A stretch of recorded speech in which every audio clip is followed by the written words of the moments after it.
السلام عليكم ورحمة الله وبركاته. لهذا لم تتزوج أمينة رزق طوال حياتها. عرفت الفنانة المصرية الراحلة أمينة رزق بأنها عذراء السينما والمسرح العربي، لقبت بهذا اللقب طوال حياتها، إلى أنها لم تتزوج طوال حياتها. أمينة رزق رفضت الزواج من أجل فنها، وعاشت للفن فقط. فقد كانت تحب الفن بطريقة كبيرة جدا، ولم ترضى بالزواج خشية أن يؤثر هذا الزواج على عملها الفني الذي كانت تعشقه.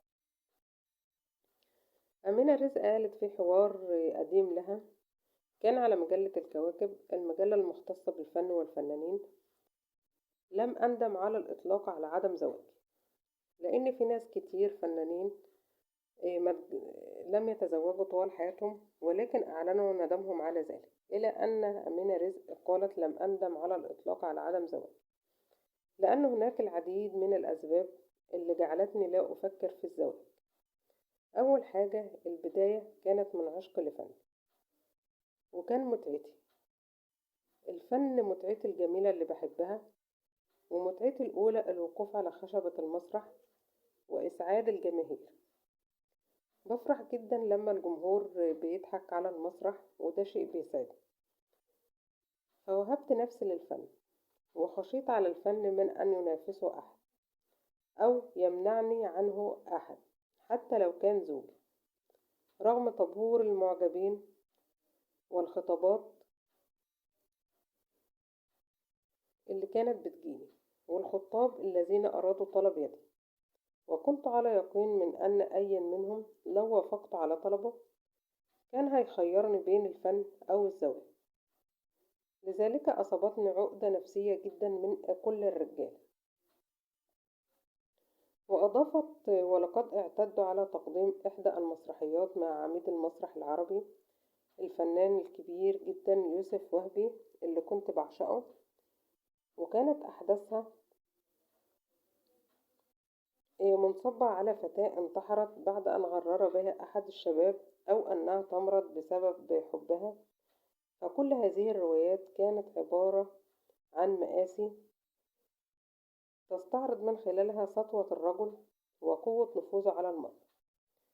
عشان كده خشيت على نفسي من الانتحار إذا ما وافقت على الزواج، وجه الزوج ذات يوم ويقرر حرماني من فني وعشقي وحبي الكبير جدا للفن.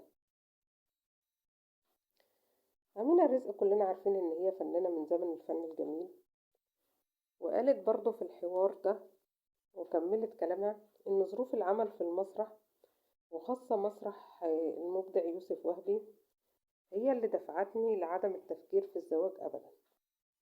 لأن يوسف وهبي كان يقدم كل يوم 2 من كل أسبوع مسرحية جديدة. كان في غزارة في المسرحيات أيام، وكلها كانت مسرحيات جميلة. وقالت كنا بنقدم 23 مسرحية في الموسم الواحد، وده طبعا عدد كبير جدا ويحتاج لمجهود كبير جدا. وبالتالي ما كانش عندي وقت خالص ان انا افكر في اي من الظروف الخاصة او الزواج او اي حاجة من الحاجات دي، عشان ما يشغلنيش عن المسرح، خاصة اذا ما اضفنا وقت الحفظ والبروفات، وده بيحتاج لوقت كبير جدا ومجهود جبار. وعقب انتهاء الموسم كنا نقدم مسرحيات أخرى مدتها 15 يوم في جولة بمدن الوجهين، البحر والإبل. وبعد كده نروح اسكندرية في الموسم الصيفي ونقدم 30 مسرحية لمدة شهر. ده بيكون بمعدل مسرحية يومية، ونجوب البلاد العربية. فأين هو الوقت الذي أفكر فيه بالزواج، أو حتى تبادل الابتسامات مع المعجبين؟ فقد كنت مشغولة جدا بدرجة كبيرة جدا، وده اللي خلى الوقت يجري والأيام تمر والعمر يمر بيا من غير ما أفكر أبدا في الزواج. كنت بعشق المسرح، وكنت بعشق يوسف وهبي، وبعشق الفن، عشان كده كل حياتي للفن. وسعيدة جدا ومبسوطة إني وهبت نفسي للفن